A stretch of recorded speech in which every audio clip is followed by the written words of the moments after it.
Minsan sobrang nakatingin tayo sa mga bagay na hindi pa natin naaabot, na nakakalimutan na natin pansinin kung gaano na pala tayo kalayo.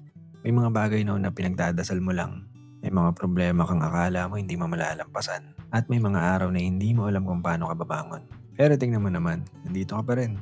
You can just have everything you want or need when you feel like you want it or you need it. It just doesn't work that way. You have to trust God's perfect timing. I'm sure may mga tanong kang wala pa ring sagot. May mga pangarap kang hindi pa rin natutupad. Pero wag mo hayaang ma-overpower at mag-cause ng frustration sa'yo yung mga bagay na wala ka pa dun sa mga bagay na meron ka na at nagawa mo na. Ang dami mo nang natutunan, ang dami mo nang nalampasan. At kahit hindi mo palagi napapansin, I'm sure nagbago ka na rin. Mas naging matatag ka, mas pinipili mo na yung peace over fighting battles you're not supposed to fight. Mas marunong ka nang lumayo sa mga bagay na hindi na mabuti para sa'yo. At mas kilala mo na ngayon yung sarili mo. Hindi naman laging obvious ang growth. Minsan makikita mo siya sa difference ng choices mo noon at sa choices mo ngayon. Sa pag-set ng boundaries, sa pagpili mong magpatuloy kahit pagod ka na, or yung pag-let go mo sa urge or cravings to go back dun sa bad habits or sa mga bagay na minsang sumira sa'yo. Kaya bago mo isipin kung ano pa yung kailangan mong ma-achieve, mag-pause ka muna. Appreciate mo yung mga goals na naitawid mo na sa finish line. Appreciate mo yung mga pinagpipray mo lang dati na natitake for granted mo na ngayon. Bigyan mo rin ng credit yung sarili mo. Kasi mas malayo ka na kaysa sa dati.